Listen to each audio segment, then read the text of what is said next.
unity, just send one again. They are Prez Nyerere,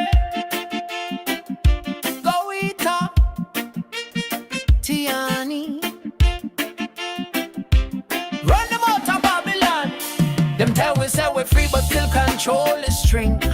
Foreign hands pulling everything. Sell out leaders, bow and scrape, while the youth them cry and the people wait. But now we see the light through your window. Prez Nyerere rise like a breeze from the Congo. Him not take order from outside and him chant truth from the heart of the land. Hey, African pride, wear it on we chest. We not bow down, we never settle for less. They are here to lead the rest.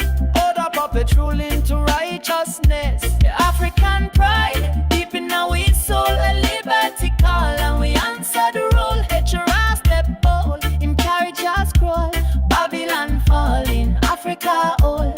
Me say the time come fi reclaim we name. No more puppet playing them colonial game. No IF chain, no fake campaign. We taking back every mineral vein. From Alisal to Ghana gold. The story of Africa now get told. By we, for we, with no apology. This revolution it a fi holy. The African pride, fire in our veins. We tear down fences, we break them chains. The Prez Nyerere is here, him now play games. Film speak with thunder, him calling names.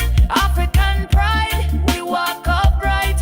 From darkness we step into light. No more puppet show in a daylight. We stand strong for we birthright.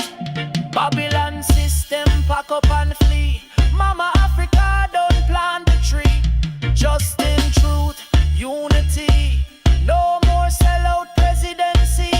Prez Nyerere rise like wind through the drum. Puppet time done, freedom come. We not sit back, we stand and run. One Africa, not just some. The African pride, I like the sun. We come together now, we move as one. Let Prez Nyerere is here, the work just begun. We march on till the victory done. African pride, feel it in our heart. We were all from the very start. Prez Nyerere lead with sacred art. From puppet to liberty, we take part. Prez Nyerere, Goita, Antiana, hearts of land. Lead Africa to their promised land.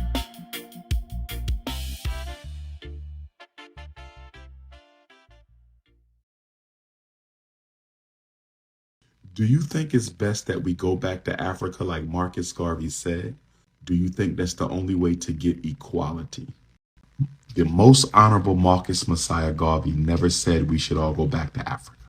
He said only those of us who have something to contribute to Africa, only those of us who have something to contribute to Africa should go back to Africa. We are a global people. We can remain a global people, but we have to build up Africa strong enough so she can protect us wherever we are in the world. That is the point of Pan-Africanism.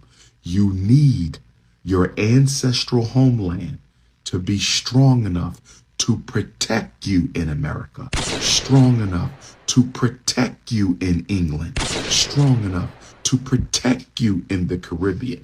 You can live wherever you want in the world, but we must make Africa strong enough to protect us wherever we are. Hello guys, welcome to the Real Got List. My name is Betty. What if I told you Jamaica almost became part of Africa again? Not symbolically, I mean literally. There was a real plan picked by leaders, elders, and revolutionists to reconnect Jamaica to the motherland. Sounds unbelievable, right? But it happened, and when I show you how close it came, you'll understand why certain people never wanted this story told. Before we dive in, subscribe now if you love hearing the truth about Jamaica and African history that the world hides. Hit the bell too, so you don't miss stories like this again.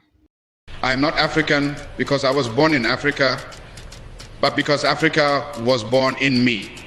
Action without thought is empty. Thought without action is blind. It is clear that we must find an African solution to our problems and that this can only be found in African unity.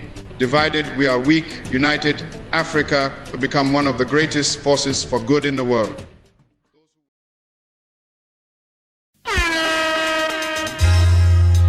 Well then, I grade.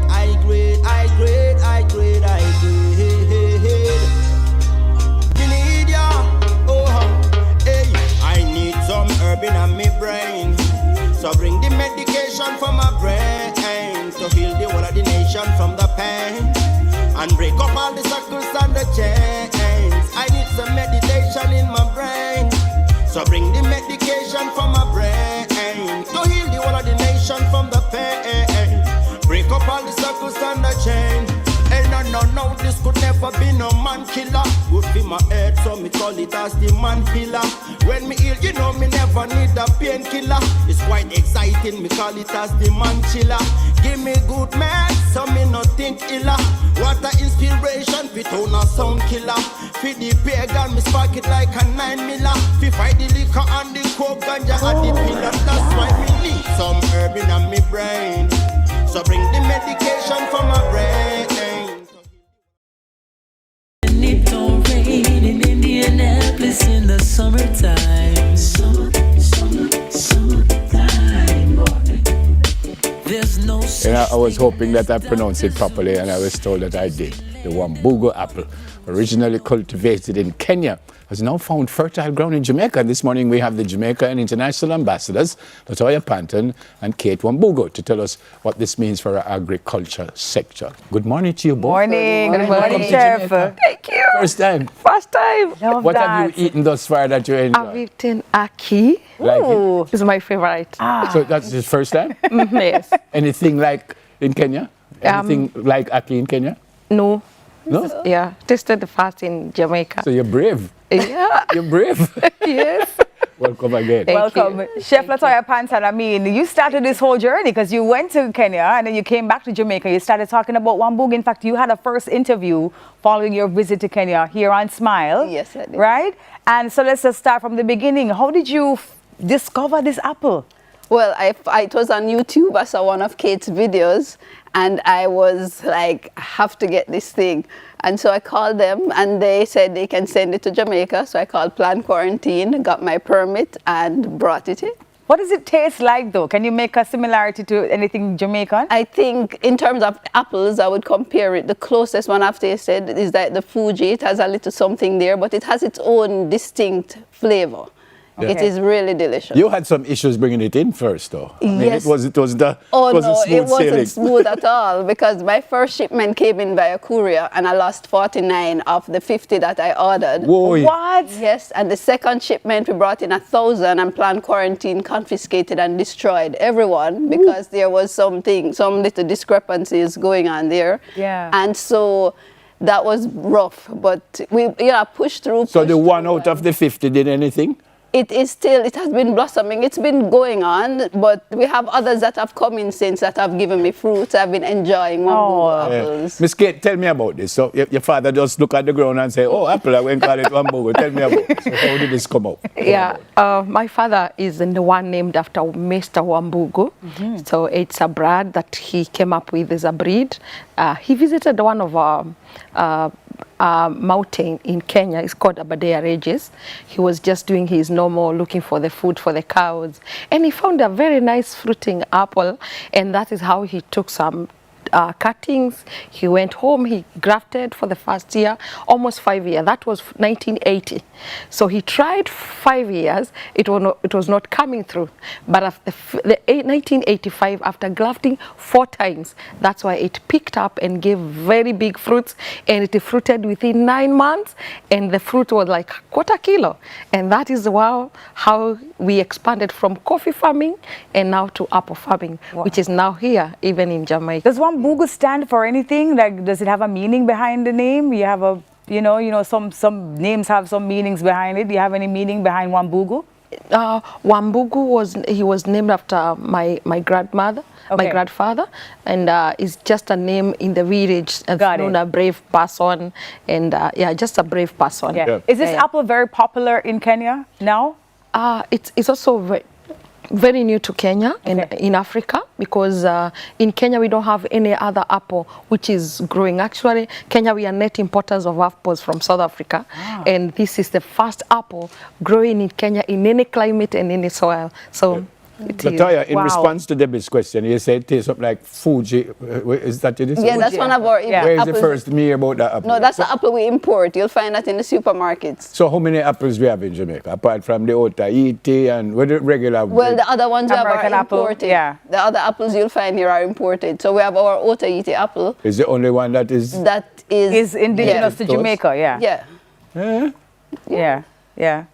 I never know that. I want to ask you about the planting process, though, because, you know, sometimes you carry some plants, I mean, you're not supposed to, right? We're not advocating for that. You have to go through the proper, processes. But you have some things that can't grow here in Jamaica because of, you know, just the environment overall. Did you find a challenge in trying to grow our own Wambugu apple tree here in Jamaica? Well, the Wambugu apple is an apple that's bred for the tropics. So it will grow in our climate quite easily. And that's the thinking. We were before we were told that this type of apple would not grow in Jamaica. It needs cool, chill hours and all that. So I think a lot of people just did not even consider the possibility. Kate, if you look at that, it looks full red, but if you look at that one, there's a little green red over it. Is that how it is? That's how it should be. That's how it should be? Yeah. Fully ripe? Green and red, yes. Green and red, okay. So when it is not ripe, is what? It's green. Full green? Yeah, full green. But when it's ripe, part of it is red and then the green. Very crunchy and very sweet. Ooh, very crunchy, you said? And sweet. Are there any byproducts for it? I mean, have you guys done anything else with it versus serving it in its original form? You know, maybe some dehydrated slices or anything like that? Yeah, just 2 months ago, we thought, after the whole fruit, we have seen juices for the apples and ciders, and we thought of something unique that we can do and the whole world can embrace Wambugu apples, and that's how we started doing freeze dried. We dry with cold air, so we freeze them, and we expand the perishability from 7 days to 5 years. So, and it is very nice and very nice. It's a very good chips. We slice them and then we dry them, and very good for the kids also, because it's a whole fruit, no sugar addition, no preservative. Any juices?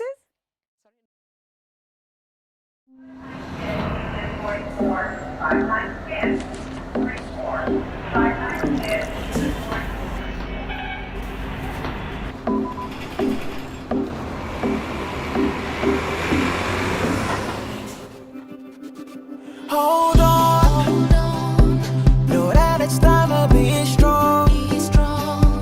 Let's all believe in the future.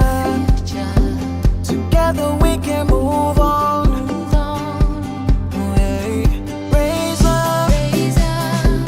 Raise up your voice and be heard. Call it every generation. All over together. Turn it up, win or lose, no backing down. We refuse, we take it over. Say it with me, this is the future. Oh, I believe. Remember to like this video, subscribe to the channel and share it with your contacts. Thank you. I believe in Africa. I believe in Africa. I believe in all of us. Yanaraya sasini. Atanga no atanga. Wadenche moshipona.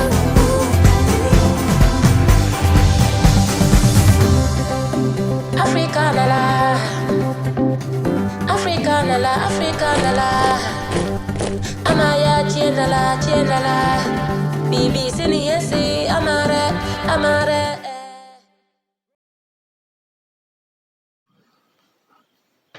Greeting again, brothers and sisters and cousins of the other races who support our struggle for economic equality with the other races.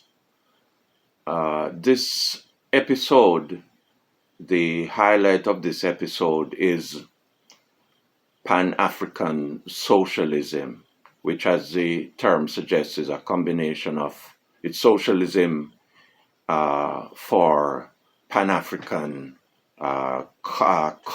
communities and especially the link between Africa and the diaspora, continental Africa and diasporan Africans. The Pan-Africanism in recent time, as we know it, started with the Honorable Marcus Garvey, and I am not.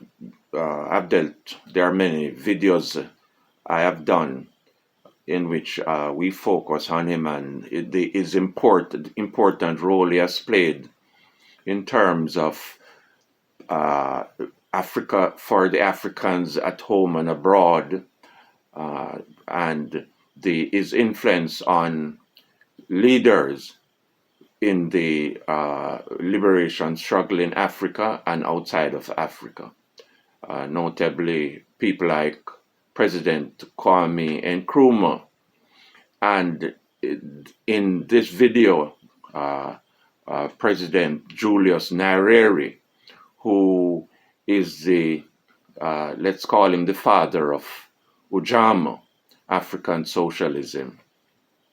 However, the socialism as an economic system is very important. We know capitalism, we live under capitalism, coming out, our foreparents came from slavery and helped to build capitalism to where it is mainly all over the world, but especially in Europe and North America.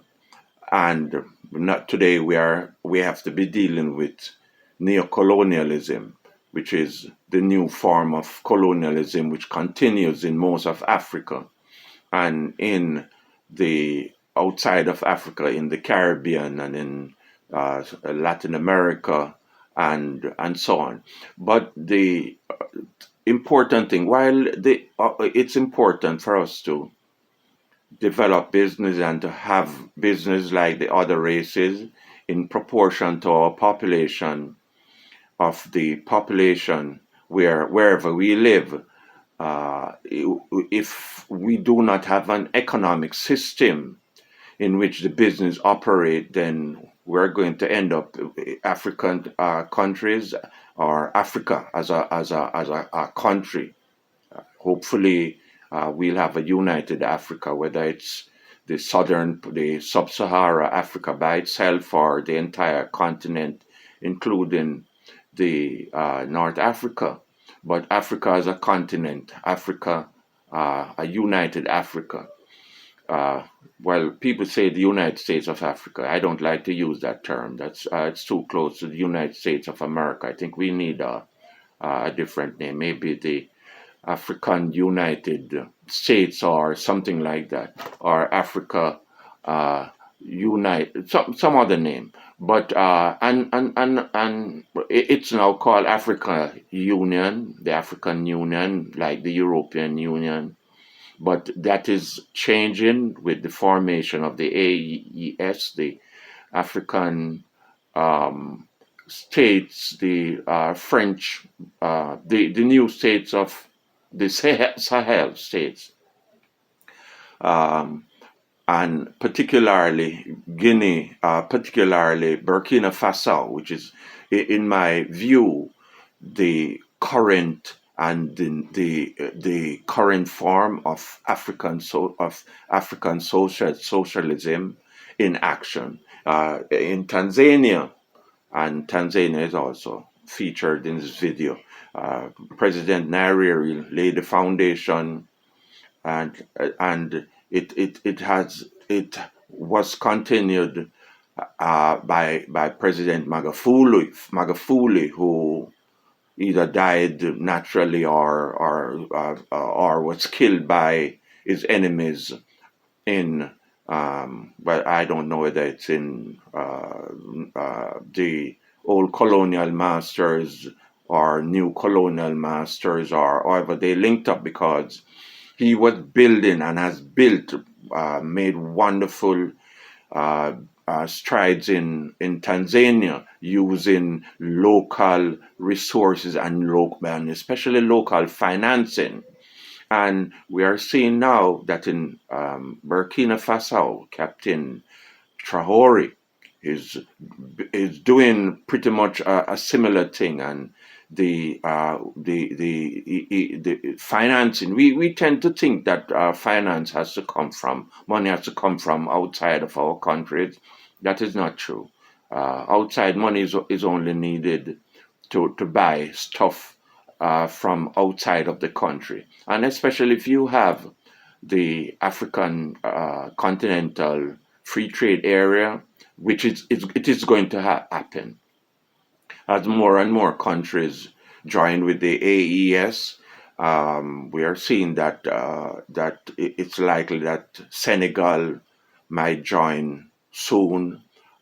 Togo might join soon, partly out of necessity, and others. And by the way, the AES states are not the only countries that are looking out and fighting for their people. Sometimes we tend to forget about Rwanda as another example, and Tanzania as another example, and there's another country I'm trying to remember which is stepping up nicely, and to different degrees. You have some of the other ones are becoming more and more progressive in terms of using the resources to benefit the majority of the people in the country. The people, majority of people being Africans, and not just the minority of Chinese or Indians, and particularly white people. Of course, some countries are like their governments, and the governments are the main problem. Like recently in South Africa.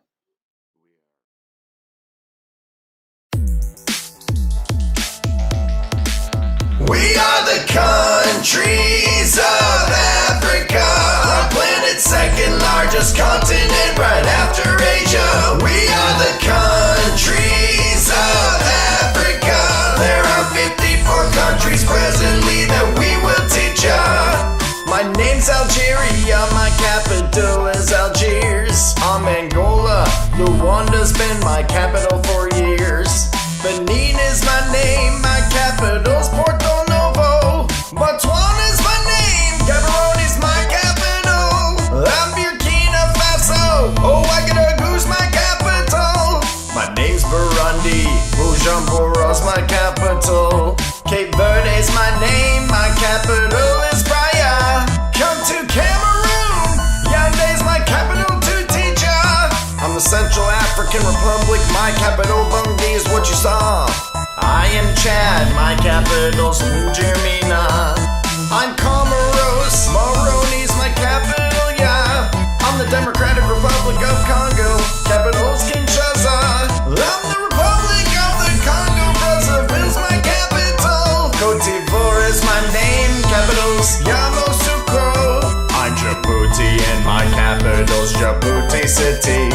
I am Egypt, Cairo's my capital and largest city. I'm Equatorial Guinea, Malabo's my capital. I am Eritrea, Asmara's my capital. Ethiopia's my name, my capital's Addis Ababa. Hello fam, welcome back to my channel. For those of you who are new, I am Wangil Zalalem. Today I bring you a great news. History has been made. We are so proud with this news coming out of Ethiopia, my country. This is truly a moment of pride, not just for Ethiopia, but for Africa. Ethiopia launched the Great Renaissance Ethiopian Dam officially, and this is how it went.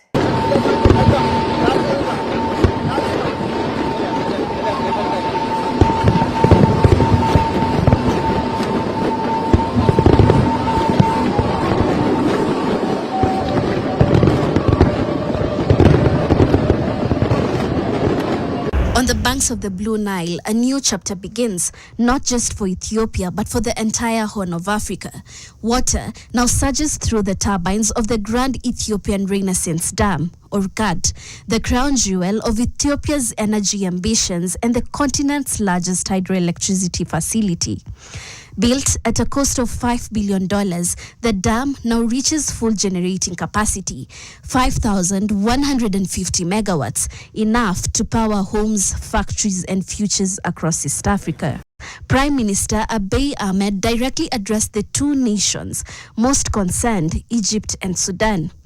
To our brothers in the downstream, to our Nubian Sudan brothers, and to Misri Egypt brothers, who are worried out of innocent concerns, Ethiopia built the Renaissance Dam to prosper and to enlighten the region, never to hurt its brothers. I would like to confirm to you in front of the Ethiopian people that we will never retain your fair share of the water at any point. Ethiopia sees the dam not just as infrastructure but as destiny, a unifying national project funded in part by citizens through bonds and donations. It's truly incredible considering how our people had to come together to build this dam. It was not easy, fam. It cost billions of dollars and a lot of back and forth. It almost didn't happen because of all the threats, all of the pushbacks, all of the negativity and naysayers, but it happened. And as an Ethiopian that actually contributed to this dam being built. Actually, not me, okay, to be honest. My parents, when I was in school. This bond and contributing to the Nile Dam started years ago, and Ethiopians came together and contributed and bought bonds and did our best basically to build this dam. It's definitely a national pride for Ethiopians, and as I said, even though I didn't directly contribute, my parents contributed and put my name there, so you can say I did contribute in that way. But I was too young, you know, I was not even in high school when they started collecting money at that time. So yeah, we made it, we did it. And allow me to say this to my Ethiopian people, ለመላው Ethiopian ሕዝብ እንኳን ደስ አለን. And we did it. It is incredible. So you might be asking, so what does it mean really? Like, explain a little bit more. Well, this dam is definitely going to help Ethiopia solve some of the energy issues that we have. Almost 50% of our people don't have power, don't have access to electricity. Imagine that. And we're over around like 120 million population. That's a lot of people.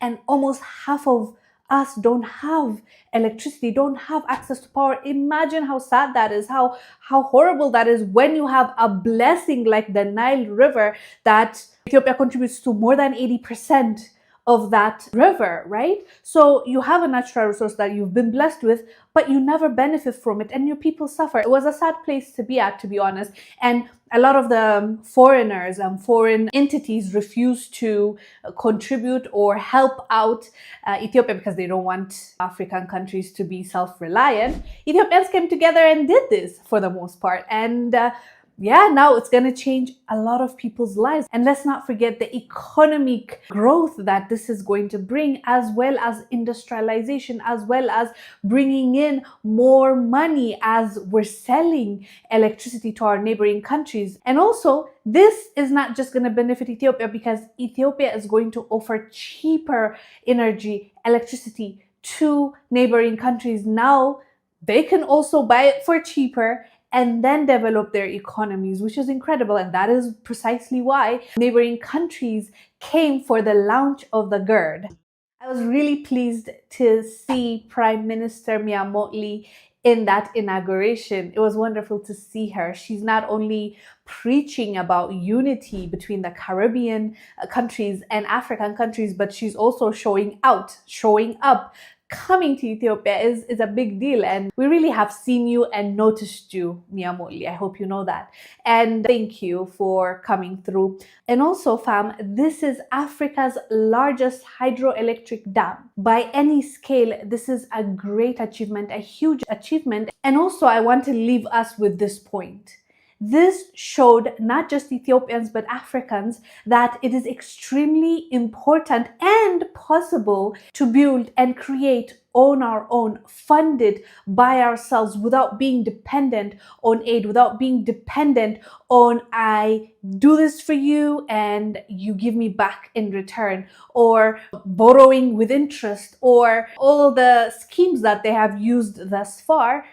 By them, I mean the West, and how they trap us with this ridiculous interest and loans and aids when it comes to anything infrastructure. And we do have other loans and aids, but at the very least, this has proven that if you want to build something sustainable for your people, by your people, it is possible. It might take time, it might take a lot of pushback and a lot of strength, but it can be done, and this is history being made in 2025.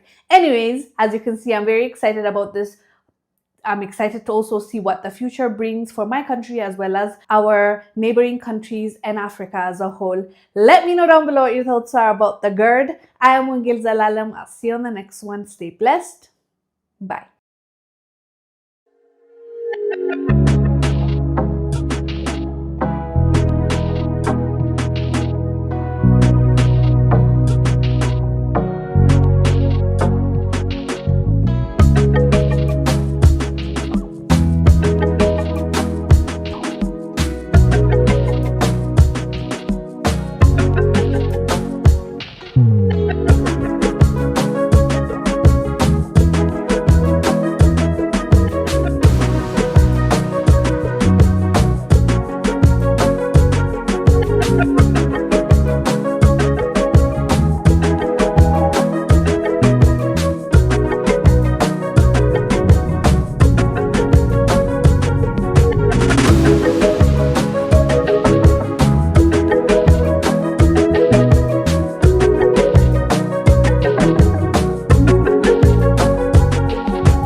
Basque people, who are their own kind of ethnicity, if you like. They have their own language and culture. Very, very poor. They're Roman Catholic, as are most people in Spain. And they had a local priest. And he made a famous joke one day in church. He said, if we wait to have jobs for some capitalist or some employer to come here, we'll all die of old age. So what I suggest, he said, is that we become our own employer. In other words, set up a worker co-op, which he did. 6 workers and a priest. Fast forward to today. Mondragon Corporation, Mondragon Cooperative Corporation, is the 7th largest corporation in Spain. It has 100,000 workers. It is the biggest success story of the Spanish economy in the last half century. It is a collection of 150 to 200, depending on how you count, worker co-ops. In every one of its businesses, it's a conglomerate, services, manufacturing, and so on. In every one of its businesses, the workers collectively decide all of these issues. What to produce, how to produce, where to produce. Stunningly successful. Outcompeted dozens of capitalist enterprises who could not make it work in competition with them. They're so successful now that they have their own university, the Mondragon University, which will teach courses to anybody who's interested in how to organize a co-op, how to finance a co-op, how to manage a co-op, how to deal with the personnel problems of co-ops, etc.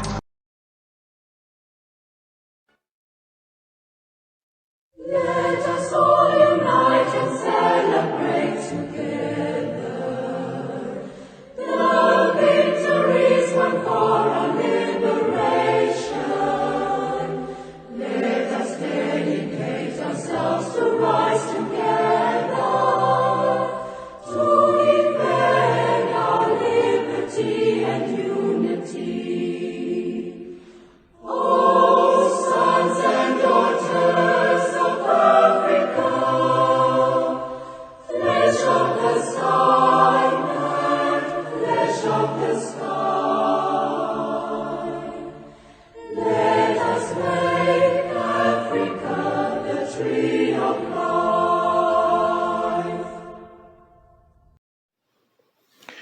Remember to like this video, subscribe to the channel, and share it with your contacts. Thank you.